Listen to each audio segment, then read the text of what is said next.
6.5%, was it? Is that what the current odds are of the Stanley Cup? Well, and if you look at the round-by-round progression, the Stanley Cup favorite is the Vancouver Canucks. Like, what a time to be alive! Talking you through every goalie controversy, scoring slump, and draft lottery bust, this is the C4 Podcast on CanucksHockeyBlog.com. Here they are, the best starting lineup we could afford under the salary cap. Chris, Matt, Anna, and Adam. Welcome to another episode of the C4 Canucks Hockey Podcast. I am Chris at Lightforce, joined virtually by the beautiful Anna Forsyth at A4603. So just pulling a curtain back here, I've been pronouncing Anna's surname incorrectly for years now as the piss poor host of this show that I am. I mean, thanks for the compliment, although that's another HR violation, I think. Yeah, just complain to HR, as we know. Put it in writing. I'll review it. But yeah, I just generally don't go with the proper Scottish pronunciation of my last name because it tends to confuse people. I think I had someone on the phone saying, Anna from what? And I was like, never mind. So I tend to just say Forsyth because it's easier. Well, again, that's all I've been using the entire time I've known you, and I've just had my mind blown that is not the case. But reason this came up is we're joined by Andy Eide from the Sound of Hockey. You can find him as Andy Eide, E-I-D-E, on Twitter or soundhockey.com. He is one of the co-hosts of the Sound of Hockey podcast. You might recall we had Darren on just a couple of weeks ago, and months back, John had joined us. We now have the trifecta. Yeah, you've done it all. I'm glad to be here. Thanks for having me on. Yeah, no, I mean, appreciate you joining us. I apologize that you're the last of the three to be here. That's no reflection on you. I would say you saved the best to last, but that's probably not true.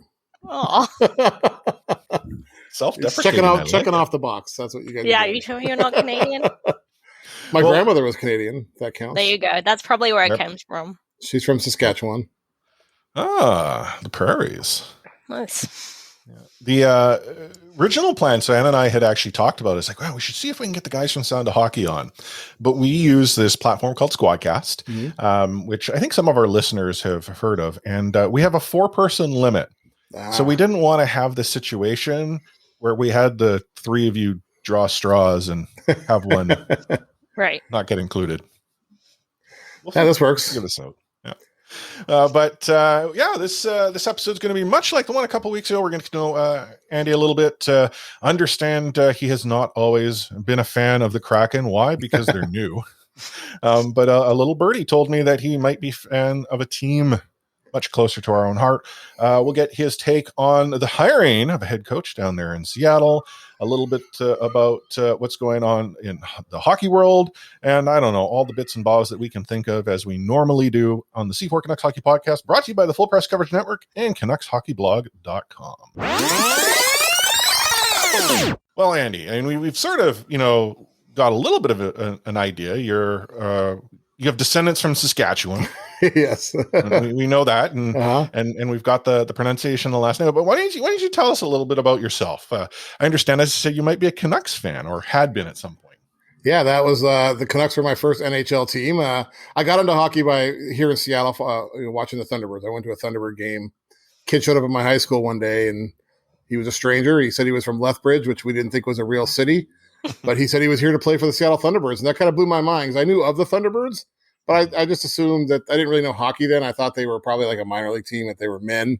And to find out they were kids my age kind of was strange. And we went to a game, a bunch of us, one Friday night, and it took me about 5 minutes to fall in love with the sport. And from there, I discovered, obviously, the NHL. Down here in Seattle, we get CBC, so we got Hockey Night in Canada. So I grew up watching that a lot. And then the Canucks were the local team. So that's just who I hitched my wagon to, so to speak. Talked my dad into driving me up for a couple games and at the old Pacific Coliseum, and that was it. So I started rooting for the Canucks. Right. So who were your players growing up that you were attached to? I started in junior high school, and then in college I went to Western in Bellingham, and we got I forget I might age myself here, but I think it was it CBUT that used to just broadcast Canucks games before there was a lot of cable. I forget who it was, but we got that. So we got all the Canucks games on TV, and that was like the 93-94 team. So it was that team. It was the Trevor Linden and Jyrki Lume, those guys, and so that was the team that kind of hooked me watching. So I watched all that whole season. Yeah, it would have been trying to think back then. It probably would have been BC TV, might have been. what we would know as Global locally now. I mean, so before Rogers bought all of the NHL rights in Canada, and then really before Sportsnet, TSN were full mainstream, you used to be able to watch the Vancouver Canucks on CBC if it was Hockey Night in Canada or a nationally televised playoff game. You got to watch them on BC TV or VTV, which was VTV is now CTV. It's all crazy. It's not as simple as like in the US. You have ABC, NBC, CBS, Fox, and then cable, right? Yep. Yeah. Yeah. But we're getting more and more cable sports channels now. The new NHL deal is split between two, and so yeah, you have to go get yourself ESPN. Yep.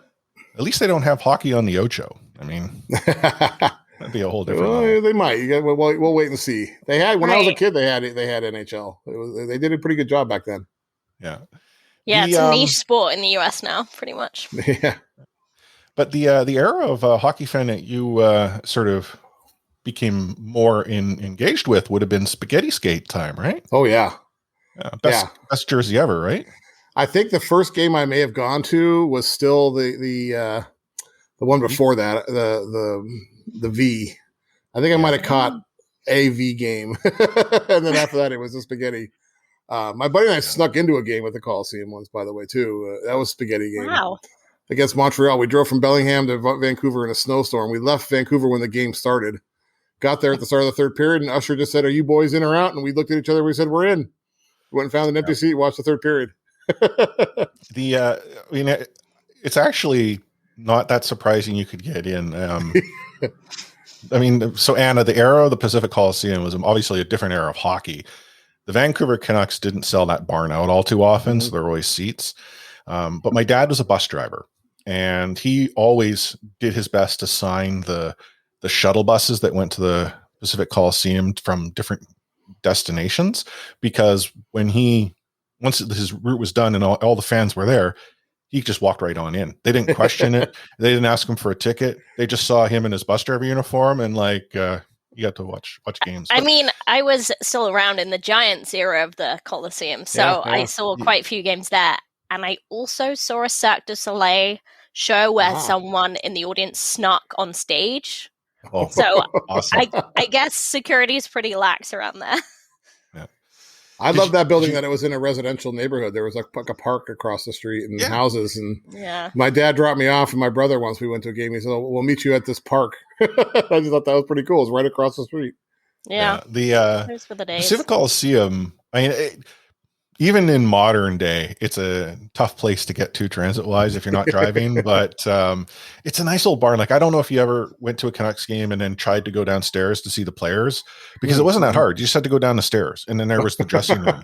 The only thing that separated you as a fan from the dressing room was one of those, 3-foot tall wire fences that they sort of, the portable fences they put up, and maybe 10 yards of distance to the door.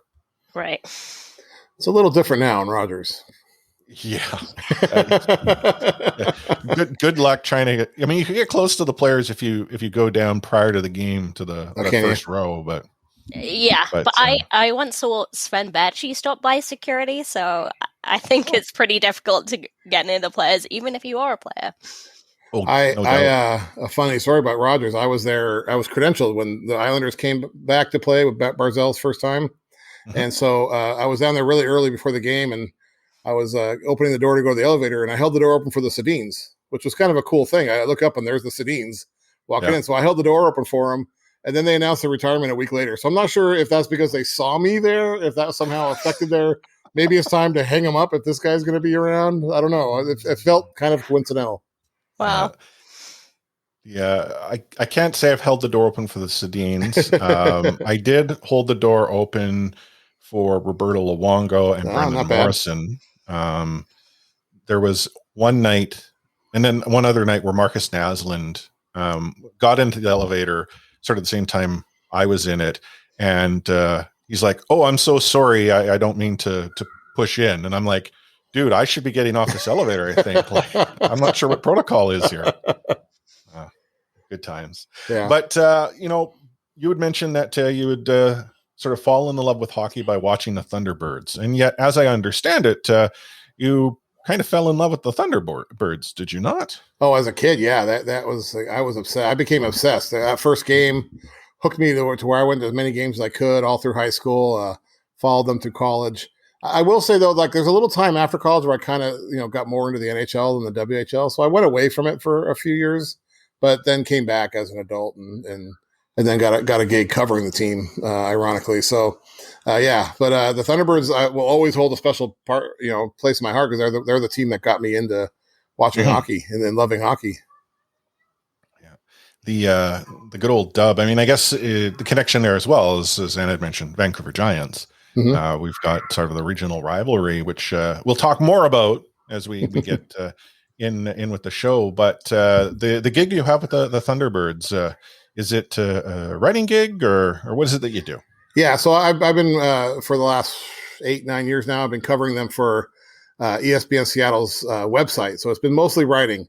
And when I first started that, they were the radio station, the flagship radio station. But even after that switched, I still wrote for them, and that's where a lot of my writing was.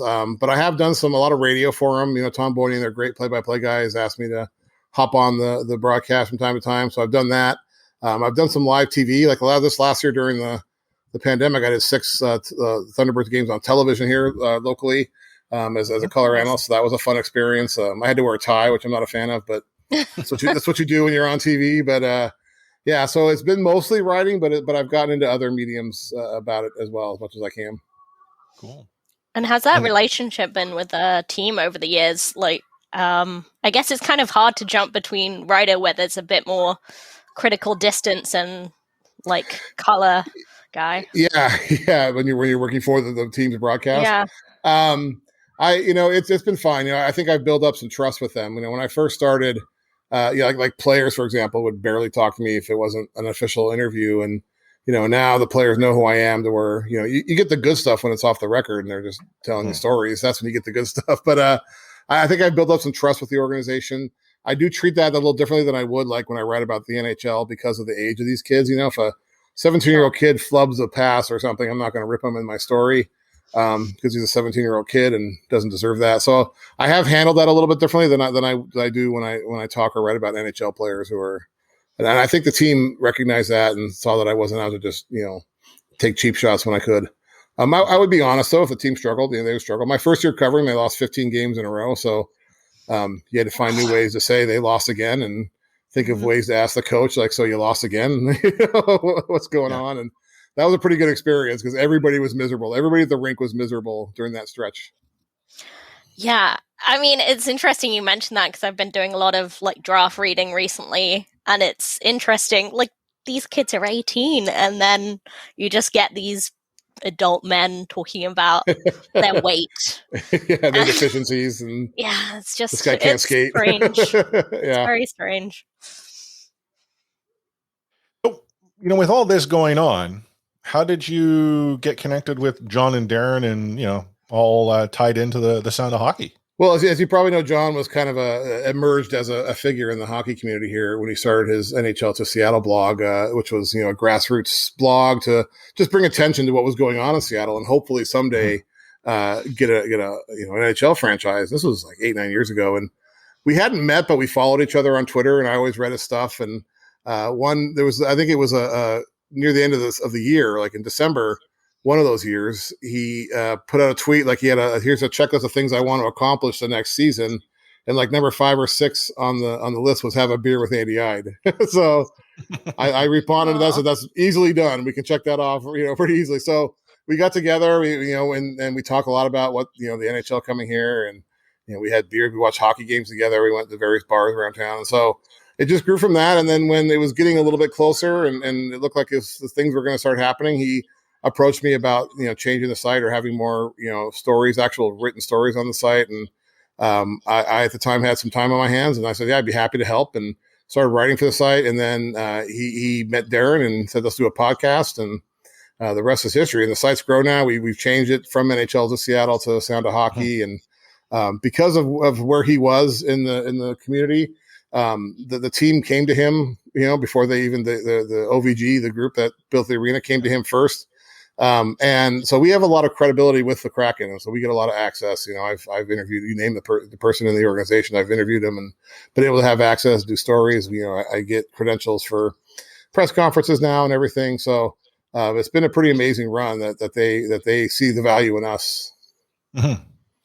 Yeah, I mean, that's very cool. Like, I sort of shared this with their Novs episode, and I mean, when we talked to John, it was the same thing. Like, obviously, completely different scenario. Up here in Vancouver, you got the Canucks, who have got many years of futility behind them, but there's also like a ton of sort of engaged media coverage. Like when we think about sort of the traditional mainstream media, and then with sort of this new stream content. Equally just as much, if not more. Like we often have a running joke. There's 131 Canucks podcasts. We might be the longest running, but if I were to send an email to the Canucks, I'm lucky if I don't get a bounce back telling me that I was sent to spam or something like that. Yeah. See here, if we tried to do a Seahawks podcast, we would be facing the same same challenges that you guys are. They wouldn't respond to us either. Yeah, but it's really cool that you sort of have that ability and have that access, because I think it helps. I mean, obviously helps grow the market a little bit better, connecting to fans through another medium. But I think it also sort of goes to some of the things that we've said about the Kraken as an organization, is they feel to me that they're trying to pull the NHL forward and become more progressive. Whereas a team like Vancouver, who've done progressive things, maybe more in that traditional space. Yeah, I mean, from day one, they've kind of said we want to do things different. We're building a team from scratch, and we're going to do it our own way, regardless of what the traditional NHL team or NHL franchise has been. And they've lived up to that. It's more than just talk. You look at some of the initiatives that they've done. I've done some writing for them as a freelancer, and they had me out covering a Pride hockey tournament that they were a part of sponsoring. And I mean, just things like that. It wasn't just they're putting their name on it. They actually had people out there, staff out there, and and they really supported that. They just all those kind of progressive thinking that they're doing, and those are their values that they share, and they're not afraid to say these are our values that we are going to pursue. And you get some trolls on the internet that give them the whole stick to hockey thing, but why should they? What's wrong with an organization saying these are the things that we believe in, these are the things that we support, and we're not afraid to say it. I mean, they have no hockey to stick to currently, so I think that's true. Yeah, good point. Good works is definitely the way to go right now. So that's right. Stick to hockey. Well, we have one player under contract. Yeah. So I guess and then that sort of note, there is a little more hockey to talk about than just one player, because you also have a head coach. Yep. With the hiring of Hackstall, which I think if I look at sort of our C4 podcast community, was an off the board hire. Would you say that it was kind of off the board in your sense as well, or do you think Hackstall was in the mix? We had not heard his name anywhere. None of the big NHL insiders had ever mentioned his name as being in the running, which is pretty impressive, because they had apparently been talking to him since as long as last summer. That's when they began talking to him. They announced that the press conference was happening last week, and the night before, I still thought it was Rick Tocchet, just because that's the name we'd been hearing, and he had 3 interviews, and I spent some time researching Rick Tocchet. I had like 300-400 words written, ready to go. I just had to add quotes in to a story, and on my way to the press conference, I think Darren Dreger or somebody like that tweeted out, "Oh, it's looking like it's Dave Hackstall." And I was like, what? That can't be right. Yeah. But that's the guy who came walking out and sat at the podium. So yeah, he surprised almost everybody. Nobody locally here had Dave Hackstall on the list going into that morning. And what your kind of initial reaction to it? Like, what do you like about him? Are there any concerns you might have about his hiring? I didn't know what to think when it started, because I hadn't done a whole lot of research. But yeah, right. I got to talk to him one-on-one, and I obviously remember when he was the Philadelphia head coach, and I know that was they did make the playoffs a couple of years, but they didn't go very far. They didn't get out of the first round, and it wasn't the most overwhelming time. But then he had 2 good years as an assistant in Toronto, and talking to him and when hearing questions people were asked, I like it more and more. I like it that it's not some of the other names that were thrown out there didn't excite me, and a lot of them were guys that just got fired, which I think is funny. The NHL, these guys all got fired for poor performance. Well, they're the next candidate for the next coaching job. Yeah, it's the But same. I like it from that. I like it that it was off the board, and it was a guy who didn't just get fired, and actually I think had some successful season as an assistant in Toronto. Obviously, Toronto didn't go very far, but so it came up in the press conference, and I love the idea of the second chance head coach. Like he was a head coach in the league for 3+ years, went off for 2 years to look at the position differently as an assistant, and now comes back as a head coach for a brand new team, brand new start. So I'm very curious to see what he does there. There's a lot of examples of coaches who underwhelmed their first go around. Like Peter DeBoer is one that jumps out. I mean, he had 3 years in Florida and missed the playoffs every year, and then his first year in New Jersey he goes to the Stanley Cup final, and he's now got a team every year that's seems to be contending. So there's more than just him. There's a lot of guys out there that have that. So that's my hope, is that he becomes one of these guys who learns some lessons, maybe learned what not to do, and in Toronto learned what to do, and now he's going to come and he's going to be able to start from square peg one and do it his own way. The sort of, before I follow up with a question on Hackstall, talking about coaches who were in one job and out of it, being hired by a new team. Running commentary up here was Travis Green was going to be a Kraken coach the moment the Vancouver Canucks cleaned house this offseason.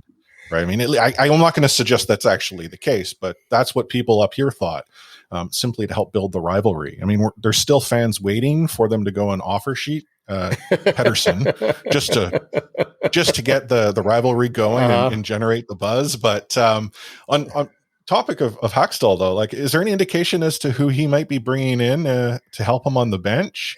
They didn't get into that too much, nor did they have a time frame for that. They said they didn't announce. There was some internet rumor that I just saw before coming on here that the head coach of the Providence Bruins in the AHL, whose name escapes me at the moment, but that he was going to be coming in as an assistant. So it wasn't anything from the team. It was somebody who covers the Providence Bruins who was congratulating him. So I don't know how real that is, but that's the first name we've heard. Okay. So, it's going to be interesting to see. I'm curious how the local market's going to treat assistant coaches coming in, because that may or may not be a big story for some of the average hockey fans here. But that's coming. I would imagine before the draft, we'll have assistant coaches. Yeah, I mean, up here, assistant to the person who works the front desk at security is big news. Yeah, I was going to say. Like, assistant coaches, there's a full day's news cycle plus a little bit more. I'm interested in it, and I think the diehards are interested who's going to be coming on board, but I don't think that'll be big news across the whole media spectrum here. Yeah, I mean, that's an interesting point. Obviously, they've generated some excitement, like the season ticket sold out so quickly. How do you see it as, like, the average, like, I don't know what someone from Seattle is called, Seattletonian, but the average Seattleite, like satellite, I guess. The average Seattleite on the street, like, do they know about the Kraken? Are they excited for them to come? They know about the Kraken. The Kraken definitely is a hit with, I think, anybody who's even a casual sports fan here will know that the team's coming. Who they are. You see gear. I was out to dinner with my nephew today, and we saw 3 people walk by wearing something, either a hat or a T-shirt with Kraken. So I think they're definitely a big hit. Now, do these people know the sport? That's a different question. There are a lot of hockey fans here. I think the impression from people who on the outside is that, well, nobody knows about hockey in Seattle. But the WHL has been a fixture here for over 40 years, and there's a hockey history. So there's a robust adult league here, and you have a lot of transplants. So people know hockey. I think there is still a section of people who don't. So it's going to be a weird mix of Kraken fans, of people who know the sport and people who've never watched it before or never followed it before. But they'll learn quick. I mean, when I went to a game, I didn't know any of that. I didn't know what was going on, and and you just figure it out. The more I liked it, the more I wanted to read about it, learn about it, and it didn't take too long to figure out what offside was, and all that kind of good stuff. And then from there, you just start learning even more and more about what the different positions do. So I think people will pick it up, and I think there'll be a strong fan base here. Seattle does support its sports teams, as long as they do somewhat well. Right. But I think that's completely the point of Seattle. I mean, you talk about the 94 series. I don't even think I knew what Canada was then, never mind hockey, but like, here I am on a podcast. And I think that's what they're really trying to do. the Kraken, and that's what's great about it. And they're trying to do the work to broaden the fan base because, geez, hockey is a very white sport, and we could really do with broadening the base there. Yeah, and that's something the Kraken have been working on. And again, it was more than just something they want to do. They actually are doing it. Right. They're actually going out into the community and some of the communities that haven't been well represented in hockey and trying to get those people interested in the sport and welcome and be welcome to the sport. Right. Yeah. We've talked about on our show is something, again, and I sort of alluded to, we would love to see more of that here in Vancouver because there is an opportunity to be had. And I feel that if the Kraken can show how they can do it and do it well. I mean, if we think it down just as business, from a business perspective, that's really good for business to expand your potential market into ones that maybe aren't completely saturated. So, I'm curious, more on the sort of side of supporting teams, local teams, at least those that win. Would you say that the Seattle market's akin to Vancouver, where I'll use the Canucks as an example. The Vancouver Canucks had a season ticket wait list a mile long until they had one bad season, and that wait list disappeared overnight. Or do you think that there's probably more rabidity of the sports fans in Seattle to weather that type of storm? Yeah, I think you could. I mean, I think back. It's been a while now, but I think back to the Seahawks in the '90s were terrible. They had a 2-14 season. They weren't selling out their games. And that list did disappear. They did have this because my family was on it. We were on the wait list for season tickets for the Seahawks for about 12 years. And then after that 1992 season, when they went 2-14, we all of a sudden were at the top of the list, pretty quickly. But they built that back up. So I think it won't, like if the Kraken have a couple bad years, I don't think you'll see that. If it becomes prolonged, like we've seen with our other sports team here in the Mariners, like that, they have seen attendance, shrivel down over the years, and they're kind of on the uptake a little bit now. But I think it would take a longer stretch of futility. And I think, the Canucks have had some little flashes, last year in the playoffs, a little bit of a flash. And I think something like that would be enough to sustain it. But if you like the Mariners and you go 20 years without making the playoffs, I think you'll start to see tickets become pretty easily available. Yeah. But I think that about most markets. I think if a team is really bad for that long period of time and can't seem to get out of its own way, and and I think a lot of the interest is going to go, and people may still pay attention, but they're going to stop buying tickets. Apart from Toronto, people just keep buying. I was actually going to go back to your ancestral home of Saskatchewan, where the Saskatchewan Roughriders could be the worst team in the league, go 0 for 3 seasons straight, and there's still going to be people wearing watermelons on their head in 40 to below weather, or freezing point in Fahrenheit. Like, it's just, I think you are right. The many markets, and I think it's something within the Pacific Northwest. We have a wealth of ways to direct our entertainment money, and then we have this beautiful area outdoors. Like, I talk about living in the tropical part of Canada, right? We don't have to worry about snow in the winter. Generally, we don't have to worry about these heat waves in the summer. But the point being is there's just so much to do, and very beautiful distractions to get us outside. And we're the same down here. I mean, it's really no different. Yeah. We don't consider ourselves a tropical part of America, though. No, well, see, you actually have tropical parts. Yeah, this is as hot as it gets. Yeah, until Turks and Caicos suddenly joins the former Dominion of Canada, it's not going to be a thing that anyone can steal from me. But you're listening to Andy Eide with us here on the C4 Canucks Hockey Podcast, brought to you by CanucksHockeyBlog.com and the Full Press Coverage Network. Take hitting out of the game. You can't hit anymore, so don't do it. The unsportsmanlike conduct, I want to get an explanation on that. No kidding. Because how do you get suspended for unsportsmanlike conduct? Plus interference. There's no interference there. He had the puck. Now, Madison never ever did that before.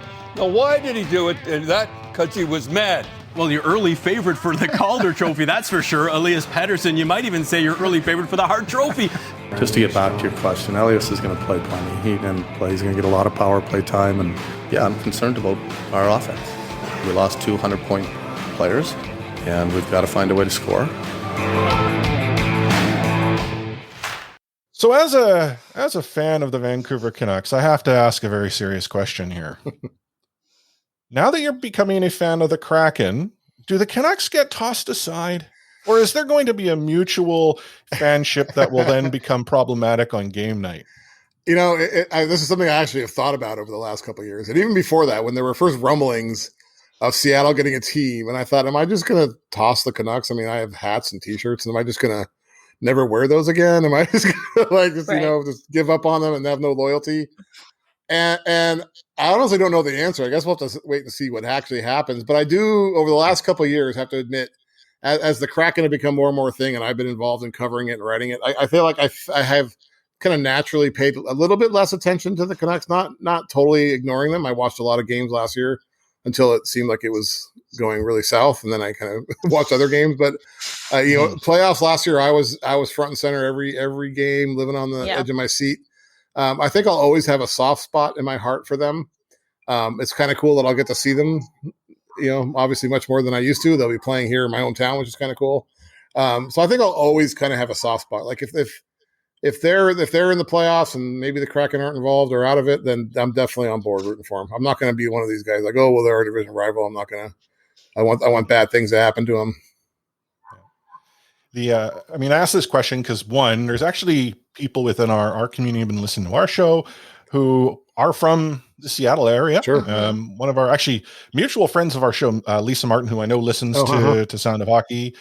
In fact, she's the one who first connected me to John. Okay. I did not know NHLT Seattle had a podcast.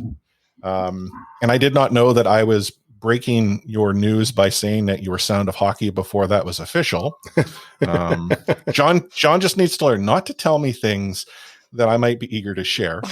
But the thing is that I think there are going to be a lot of people. I mean, if you were a hockey fan in Seattle and you've been there for quite some time, there's a good chance you have been cheering for the Vancouver Canucks. I would guess, and I don't have any stats or any data to back this up, but anecdotally, I would say that the majority of NHL fans that were here, living here, and had been for a while, were probably rooting. Most of them were probably rooting for the Canucks just because it's the local team and it's easy to get to. If you really want to go to a game, you don't have to get on a plane or anything. And you do have other fans because there have been a lot of people that have moved to this area. It's been a rapid growth in the city and this region.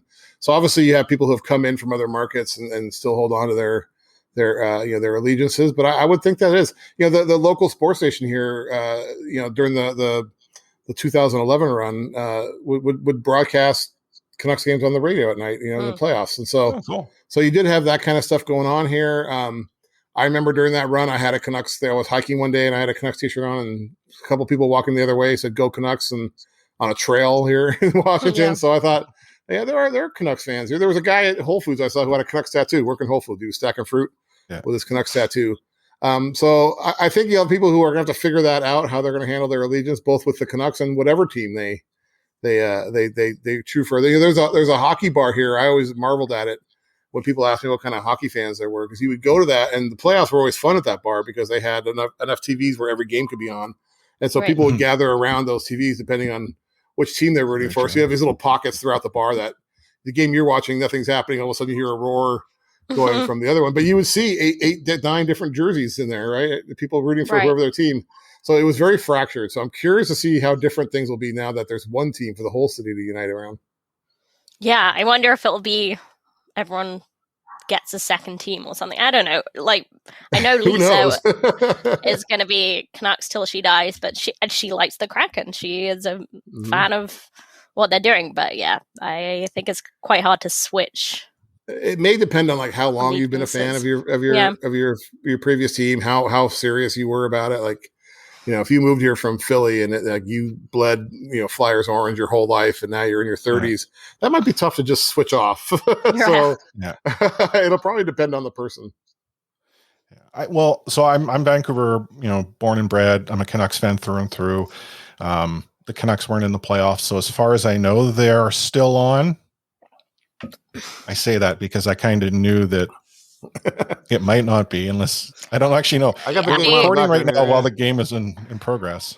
It was 1-1 when I last saw it, but that was me too. I don't see the score right now because they're not showing that angle. Is the mayor of Tampa Bay going to get her wish and possibly? Why would you tempt the hockey gods with that? Well, no, I know. Like, oh my goodness. I'm a Canucks fan. It's 2-2 late in the third, actually, right? As we're okay. That happened in 2011. It didn't turn out so well. So, though I think in 2011 it wasn't, let's bring this home. It's like, Oh, we're not going to lose at home. Yeah, that wasn't on purpose. No. Yeah, I think the hockey gods have already been tempted because a storm is heading for Tampa for Game 5. So, that's right. Yeah, we'll see about that. Yeah, I think you win. You win when you can. Don't mess around. Yeah, that's our lesson. But the point I was going to share is that even though I am a Canucks fan and I bleed blue and green, I am genuinely interested in the Kraken. And I know there are people up here who are genuinely interested. There are some who are very broadly, I'm no longer a Canucks fan, light my jersey on fire because of the season things. Yeah. But it's just interesting that the Kraken have almost caught the eye of many people north of the border who are still probably going to be diehard Canucks fans. But hey, look, the Kraken are playing tonight. I genuinely think there's going to be this buzz or interest. Maybe it's the new shiny thing, the new team, whatever it might be, or it's the Kraken as an organization and everything they're doing. That's what's got me invested. Was there that kind of interest when Vegas came in the league up there? No. Oh, no. The most that interest is like, I wonder if we can go down to Vegas and watch the Canucks play. Or what player are we going to lose? And I wonder if it's just it might be the proximity, right? Like there might be more interest in Vancouver because the team is 2 hours to the south. It's not further away. It's going to be in your face more a little bit. And, you might see once the borders are open, you might see people walking around with Kraken shirts on that you never really saw before. So I think I get that. It is a new shiny thing. It's probably all of that. It's just the way they're doing things. And they are interesting. They have an interesting arena they're building. Everything about them is kind of unique and a little bit different than the norm. Mm-hmm. Before we sort of get back into the Kraken, let's talk a little bit about the Vancouver Canucks. As a podcast, we are probably not big on the current managerial regime. That's the best way to. Is anybody other podcasts who are? Yeah. There are. Okay, all right. I mean, when you have 132 podcasts, there's bound to be somebody's going to be bit of variety. It's good to have differing opinions. Yeah, it is. You've heard of Canucks Twitter? Oh, yeah. Yeah. So Canucks podcasts are just a representation of Canucks Twitter, where every color of the spectrum is represented there. But I'm going to ask you, so like looking at the Canucks, as a fan just across the border, what are your thoughts on sort of the managerial regime that we see and the sort of status of the team as it is today? Well, I'm surprised that they didn't make the big change. I kind of thought they would this offseason after just the way things played out. I think, the word that keeps coming to my mind as a fan is just disappointed. It felt like that playoff run last year and with the youth of the star core, it felt like, man, this is the beginning. Like I really thought this is the beginning. Like, and as a Kraken side of things, I thought, man, they're going to have to deal with this Canucks team, right off the bat. And that's going to be hard because this Canucks team is loaded with young talent. But now we sit here after a season that didn't go very well. And you look at some of the offseason moves or the lack of offseason moves, and you watch Toffoli light up the Stanley Cup playoffs and the Canucks head-to-head this year. You think, man, that could have easily been avoided, some of this stuff. Like, why? He seems like he might have helped the Canucks. And just some of the decisions, I just scratched my head. I'm like, that's what we're going to do. And so I'm a little bit surprised. I think the word is disappointed, though, because it felt like, man, you've got this core of 4 or 5 young players that you could really build off. And maybe eventually that they do, but it seems like they didn't really do that this year at all. Like if they took a step back with those guys, and now you've got some salary cap issues that you're going to have to maneuver through. And I don't know that I trust them to be able to maneuver through those salary cap issues. And maybe you lose one of those core guys because of it. Yeah. Well, that's when Seattle comes with the offer sheet the Canucks can't afford to pay. I will be shocked if they offer sheet Elias Pettersson, but I think it'd be fun. It would be fun. Okay, I'd hate it. I truly would, but it would be fun. It would be fun. I'm very pro offer sheet in general. Like, I think hockey needs to get over itself and just do fun things like that. But somebody's going to offer sheet somebody one of these days. Like, seriously, offer sheet him.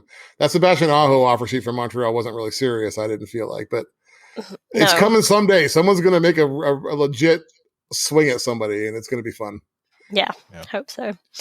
Well, see, now I'm rooting for that. Now I want that to happen. Now I want them to offer sheet Pettersson. Yeah. What would the reaction be the first time the Kraken came back to Vancouver with Elias Pettersson? Okay, on the actually, team? so I think So I'll actually talk about Luongo. I was in the barn when Luongo first returned to Vancouver, having been traded back to Florida. It was like a home game for the Panthers. People were cheering for the Panthers. You had a Lou chant. I think it was Ryan Miller that was in net, and he actually commented about it in the post game, how he didn't feel it was respectful of the fans to do that, to be cheering the opposition as much as they were. I mean, I think that was when I took my brother and his partner to a hockey game for the first time. And my brother's watched a bit of hockey, but his partner didn't know it at all. So I'm trying to explain to her why they're cheering. She's like, I really thought that was the other guy's goalie. And I'm like, no, it is. Now, see, I was at the first game up there when Mark Messier came back with the Rangers after he had left Vancouver. Oh. They were not rooting for the Rangers that night. Oh. No. So I don't know if you've noticed, there was the picture of the captains. Yes. Sort of when Bo Horvat got it. There is a captain who was not in that picture. I did notice that, yes. I did like when Luongo inserted himself into that. Yeah. On Twitter. Yeah, that was good. He's not the one you're talking about, though. That wasn't. No, I'm not the one I'm talking about. Because they've since taken a picture that has Luongo in it, but still doesn't have that other guy. Yeah. Looking at the fact that no change did occur, we have now seen the Sedins being brought into the fold as special advisors to the general manager. Right? Yeah. And they're working on the AHL. Is that their deal, right? Yeah. Their focus is going to be Abbotsford. Yeah, that's their focus. I think the title doesn't include that, but I think that's what the idea is. It's always interesting to me when a team brings back their former stars who have never worked in a front office. You never know how that's going to go. Steve Yzerman worked great, but Trevor Linden, not so much, but you never know how that's going to go. That was not necessarily Trevor Linden's fault. Sure. I don't know I have no idea how the Sedins are going to do, what their passion for that is. Do they, working on the AHL team, they're going to be dealing with prospects, and I would imagine, and things like that. And it's good that they're part of the organization in some way, I guess, because they meant so much to Vancouver and the Canucks, and it was great watching them play, but I just have no idea how to gauge whether that's a good thing or not. Like, I guess we'll have to wait and see. Having guys like that in the organization, though, I mean, don't the fans start the first bad move Benning makes, which will probably happen soon? Won't people start clamoring like, "Oh, let's move the Sedins up because they're the ones we love"?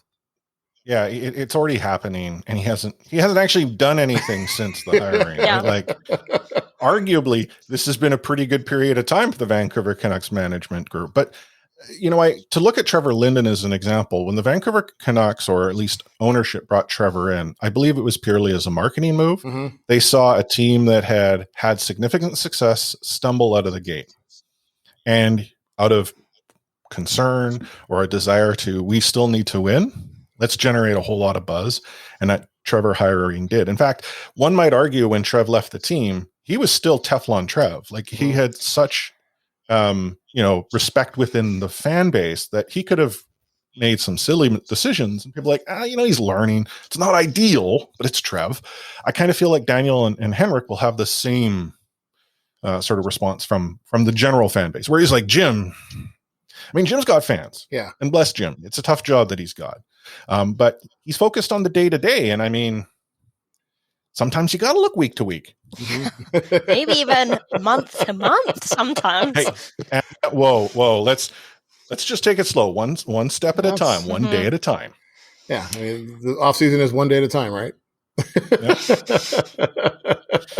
I mean, yeah, it's definitely going to be interesting for sure, because I think you're probably right, Chris, that they wanted to hire Trevor to stand there and look pretty and say nice words. And then when he started doing more than that and actually saying, hey, guys, I'm not sure this is the way we want to build a team, they showed him the exit. So I think they do know that if they did anything similar to the Sedins like that, they would just never get the fan base back. Like, that would be just a no-no.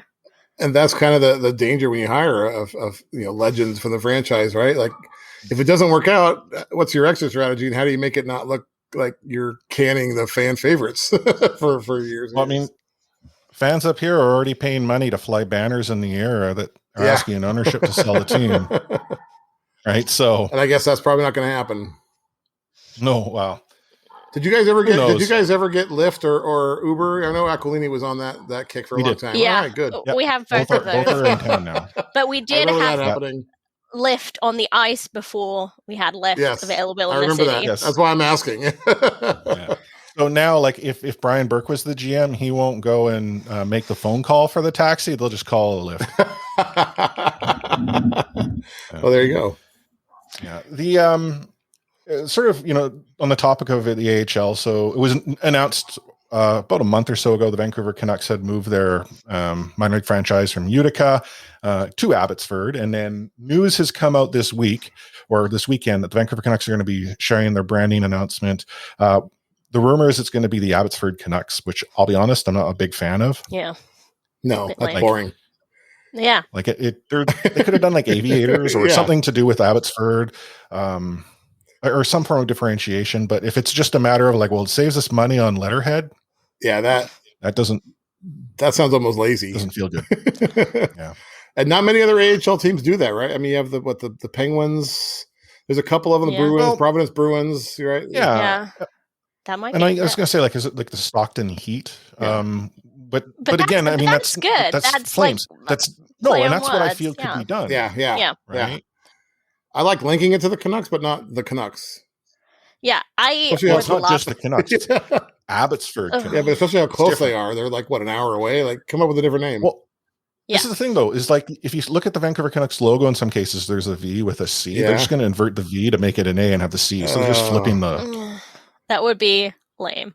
I would That- love to them to use the like Fraser Valley name, but I doubt that's Wow. happening. Just to won't. give I them mean- a broader appeal, but I don't Oh, think that's So happening. Fraser Valley Canucks, Isn't there a junior? Isn't there a junior team named that already? probably.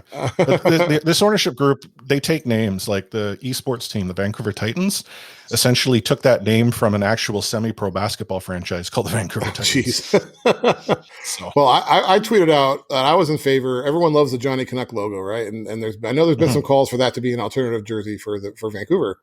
I thought that's what their logo should be, and they should be like the Abbotsford Johnny, something that's a unique name and has that popular logo that even Canucks, Vancouver fans would buy in droves. How many people are going to buy the inverted A? As a Brit, just maybe do me a favor and put Johnny into Urban Dictionary. Yeah, I know what you're talking about. Okay, just Is that a same slang word in Canada though? No. Okay. No, I just wouldn't be able to take it seriously. I got you. Here, Anna, we'll got you. expand the podcast. We'll have a segment. You can explain it to your mom who listens to our show. Hi, Mom. But anyway, either way, find that logo. Get that logo Yeah. involved in there. People want that I jersey. like I mean, they would you can call it whatever you want, but have that be the logo. And I don't think many people are going to buy the inverted V. Yeah. Well, I mean, again, I don't know. I know nothing. We'll find out after the show goes live because I think it's Wednesdays when they're sharing this information. Just on that note, though, with sort of HL, I think the announcement came out that Seattle is going to do the shared team route. Yeah, for this first year, they are settled on Palm Desert down near Palm Springs. That'll be the long term home for their AHL franchise. They're building an arena. They had some problems getting it finalized in Palm Springs, so it delayed it a year. So they're going to partner with the Charlotte Checkers, which is also going to have Florida Panthers prospects on it. Not a big surprise. I actually predicted this on our podcast like a month ago, just because I'm convinced, and I don't know this to be true because I haven't had a chance to ask anybody, but I'm convinced that they were limited to an independently owned AHL franchise, because I just had a hard time seeing an NHL team saying, sure, on our AHL franchise we own, bring your players in and we'll spend some resources on your prospects. So I was convinced it had to be independent, which is only like 11 or 12 of them that are still independent. And Ron Francis has a history, and so does assistant general manager Ricky Olczyk, who was involved in the AHL with the Charlotte Checkers because they were Carolina's affiliate for a long time, their sole affiliate. So that one just made sense with me. So I wasn't shocked that's where they ended up. I think it'll be fine. It's not nearby, obviously, but I think for the first year, it won't cause any problems. If somebody's got to fly 6 hours, they'll survive it for that one season. Right. I mean, Canucks survived several years. Yes, with Utica, right? Yeah, a little far. Well, yeah, it did cause problems, but last year when they shared the team, like this is the part that I still don't understand to this day. Utica seemed to be favoring St. Louis Blues players over Vancouver Canucks players when the Vancouver Canucks were like, no, I don't think they owned the franchise. I think it was an independent own with like the Canucks fully embedded. Right. But yeah, I mean, as a Canucks fan, I know of years they've shared. Like Chicago Wolves was shared for a few years. I think they shared with the Manitoba Moose a couple. And then if I go way back, Syracuse Crunch was I think shared as well. It's not ideal. It's not the ideal situation you want, but for Seattle, they needed a home for just this 1 year. And I'm curious how many call-ups you'll see in year one. We may not see that many unless there's some injuries or something, but injuries. Yeah. It'll be fine. People complained about it, but people wanted the team in Tacoma or something. You guys realize how close Seattle became to being Vancouver's AHL team, right? Back when it was. They were asking for dates back when. Really? Yeah, back when the Coyotes were having their vote whether or not they were going to stay in their arena. The Canucks called Seattle Center and asked about Key Arena and what available dates there were. And this is when everything was kind of percolating, and they were waiting to see on the Coyotes thing, and the NHL was kind of sitting around. So Seattle told Vancouver, don't do it because we have other plans. But Seattle nearly was the AHL home of the Canucks, which would have been interesting. Yeah, I mean, I know there's been a push to get a team out west simply because of travel. Yeah, Utica, great place, but trying to get from Utica to Vancouver, not so easy. But I mean, I always understood the problem to be more with the AHL's desire not to continue to have teams go west. Yeah. Oh, yeah. Right. Now it starts to impact their schedule. Abbotsford's pretty far away from the rest of the league. What's the travel going to be like for them? Are they in that Pacific Division? Well, yeah, they will be. I mean, but Abbotsford. The thing with Abbotsford is they did previously have an AHL team with the Abbotsford team before. Yeah. That team went to Stockton, but from what I understand, nobody went to those games except for when Chicago came because they were all the Canucks prospects. Yeah, exactly. and that was the thing. Like I don't know whomever had the idea. Like, let's put a division rival. A division rival. If it was the Florida Panthers team, they might have actually gotten more people. Yeah, right. It's a nice rink there. Oh, it is a beautiful barn. Yeah. I mean, I was one of those fans that drove out to Abbotsford to watch the baby Canucks play. Right. So it should do well with it being the Canucks farm team now, I would imagine. Oh, yeah. Big time. I think that you'll get tons of people out there because, I mean, people still go to the Giants and that's it captures the sort of suburban crowd a little, but I think there's, still a huge market of people that don't want to drive into Vancouver and spend, hundreds of dollars on a family pack for a game. So it's hugely popular. Well, you just said, I get asked a lot about the Thunderbirds and the Everett Silvertips and whether the Kraken will cut into their fan base. But it's a similar situation. They're both in the suburbs. So I think what you just said is also applicable down here. And the tickets are a lot cheaper. You can get, a good Thunderbirds ticket for $25. You're not going to get that for a Kraken game. So I think those two WHL teams here will do fine. Right. And well, I mean, sorry, go ahead, Chris. I was going to say, like with the Thunderbirds, like the Vancouver Giants previously played at the Pacific Coliseum. They actually knew that this was going to be an issue. And so what did they do? They marketed themselves as an accessible, family-friendly experience. And they did quite well in getting fans out. Unfortunately, they started to run into the issue of the Vancouver fan base and sometimes how we can be fickle. And what have they since done? They've actually relocated into the suburbs. They play out of the Langley Event Center now for most of their games. Yeah. As a means to connect with a suburban fan base that now doesn't have to make that trip all the way downtown to then travel all the way home.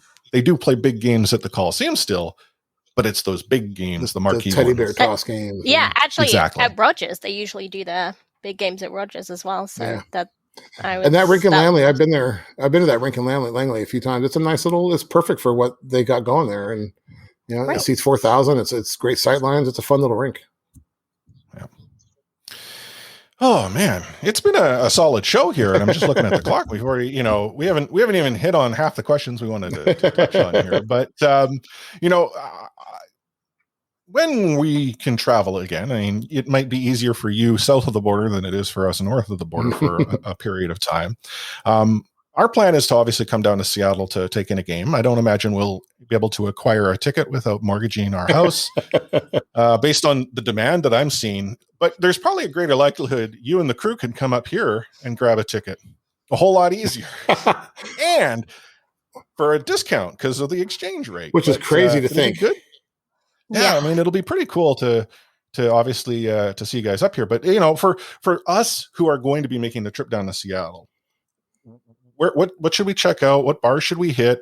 Like, what is it that we need to do? As our pregame ritual and potentially, day before or after. Well, where the arena is located, your choices of bars and restaurants is almost endless. It's right down there. It's going to be down at Seattle Center, which is at the bottom of Queen Anne Hill, and you name it. You want a Thai place? There's a Thai place. You want Chinese or Chinese? You want a pub? There's several pubs down there. So you're gonna have, for as far as pregame meals or postgame hangouts, it's just gonna be a question of where you can get in. And if you like a Seattle tradition, there's I don't know if you've heard of Dick's Hamburgers. It's kind of a Seattle legend. They have like 3 or 4 locations, but the original one is right by the Seattle Center, and you can walk to it. And I know when the Sonics played there, even when the Thunderbirds played at that rink, that place was packed before and after games because the burgers are pretty cheap and they're greasy and good. And so that's a fun place to go. I doubt they'll let you bring those in, but well, I mean, Costco across the street from the Rogers Arena usually has a lineup a mile long to get your hot dog and pop for a couple of bucks. I parked there before going to the games there because there's not much parking there. But no. Yeah, I mean that's where I would go. I mean, there's obviously all the tourist things. You can go up to the Spacey and all that kind of stuff, and then the waterfront that has got some nice restaurants if you're here for a couple of days that you can hit. There is a hockey bar that a lot of people talk about called the Angry Beaver that popped up a couple years ago. That can be a fun place to go. I think they're going to see more hockey, whether they fully reform themselves as a hockey bar or just become more hockey friendly. I think we'll see a lot of those popping up here in town. That would be nice to have some hockey friendly bars up here too. So that would be good. Okay, really we do have hockey friendly bars up here. It's either when the Canucks are playing or it's the Black Frog, where you have to watch Oilers games. Yeah, I was going to say, like, me and my friends end up going to the same, like, handful of bars because we know they'll play the game of sound because the amount of arguments I've gone into, over that. Is Courtnall still there? I remember Courtnall had a restaurant right near the arena. Yeah, that's long gone? That restaurant, Am I aging restaurant's myself? gone. Okay. Courtnall's long gone. And the restaurant that they used to have there, I think it's now gone. I think it got bulldozed, I believe. I could be mistaken. It's been a while. It's been over a year since I've been. It's been a long time since I went to that bar, so I just remember having a good time there after a game. If you come up here, I recommend the pint. I've been there because during happy hour with a pint, you get a pound of wings. Pint is good fun. The American, that's the go-to for the last riders after games. I mean, again, it's just wherever you can get in before a game. Like the sports bar at Rogers is overpriced, but it has a really good atmosphere. So yeah, it's a nice sports bar. Yeah. The pint. I was in Vancouver for the draft in 2019, so that was where we went after the draft each night. So if there's ever a big event like that there, and you want to meet hockey media, they were all there. You name them, they were there. Yeah, I mean it was a weird time because I remember you just see these like very muscular looking young men in suits, and you're like, okay, I guess those are draftees, and then you'd see like older people, like older couples waiting for their sons. Yeah. And then, on the actual night of the first round, I remember you just like couldn't move for people like you recognized off the TV. It was crazy.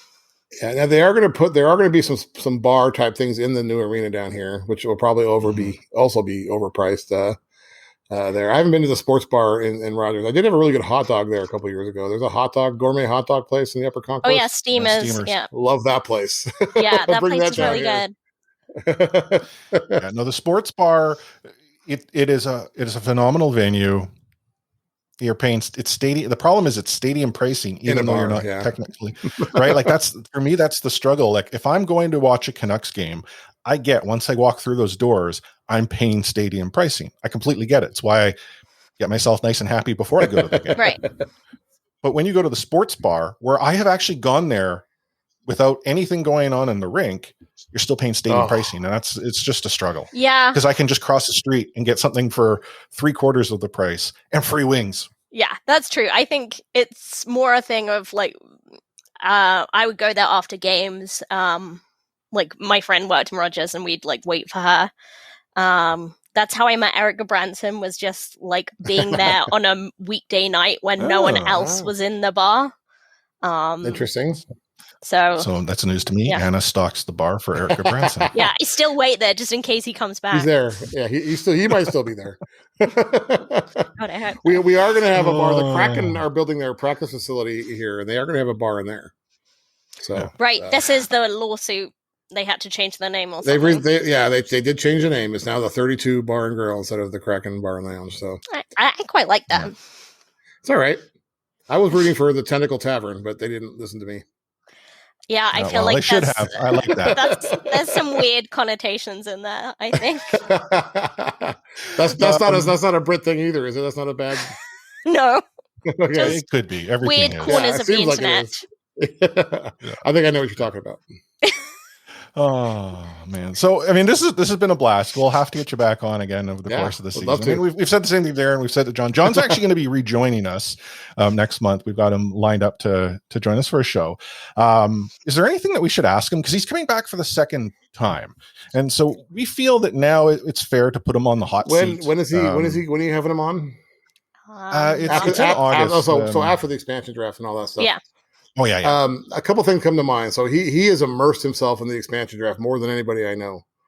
Like he has charts and things, and I don't even know if he needs them. Like you watch a game with him, and he'd be like, "Oh yeah, that guy potentially could be, exposed." Some fourth liner who barely played, and John will tell you all about him, what his salary is, and what his contract status is, because he's memorized all that. So a couple of questions. Yeah. So you could ask him what he does with his free time now that the expansion draft is over. I worry about him a little bit. The other question that fans of our podcast might find funny is ask him about what it's like to watch his favorite team play with people who don't care about that team. Because he got kind of mad at Darren and I once because John was a Sharks fan, or is a Sharks fan growing up. And we watched them play Vegas in the playoffs a couple of years ago, and Darren and I were cracking jokes, which John was not amused at all, and has told us he's not watching any Sharks games with us ever again. So we dared to have fun. Wow. So you could ask him, you could pick him a little bit about that. He likes talking about that. We were banned from watching games with him, Sharks games. Wow.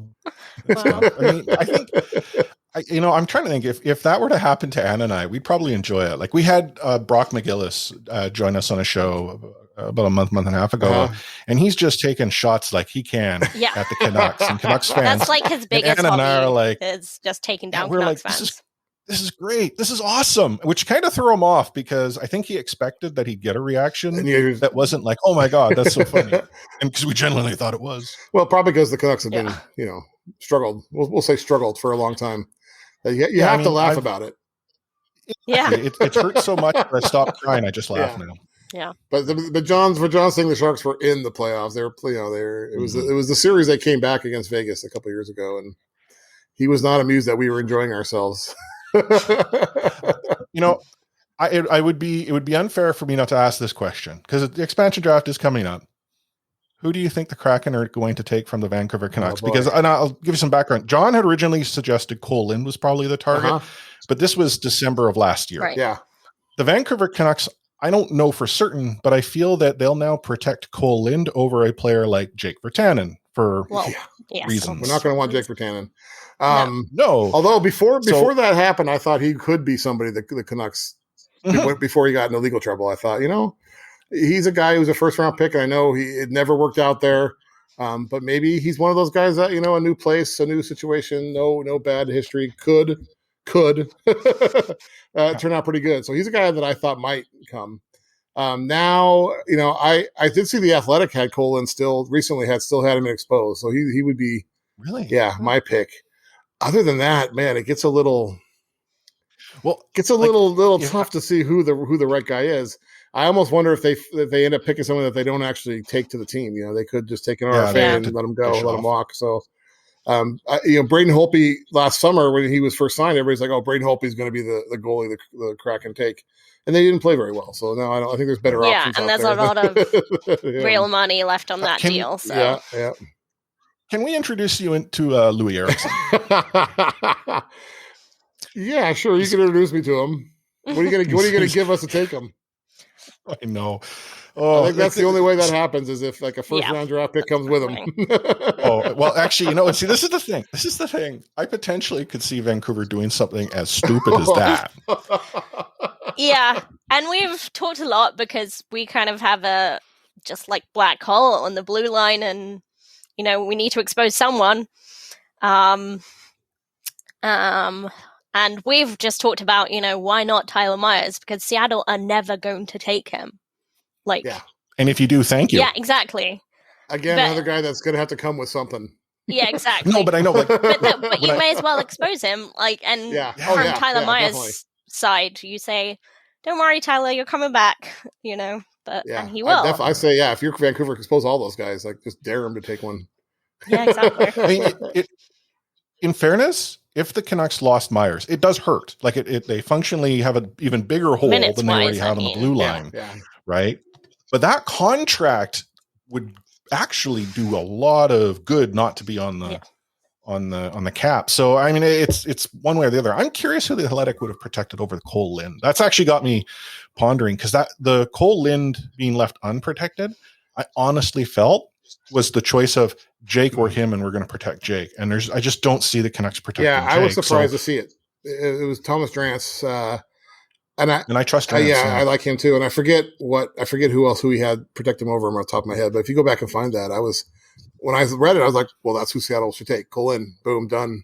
Yeah. Because, I mean, he's a big question mark, but he has potential. Upside, obviously, he's just changed positions, so we still really don't know what we have in him, but that's why I think it will be and he's young. a mistake. Yeah, exactly. There's just a huge amount of potential there. So, time will tell. Yep.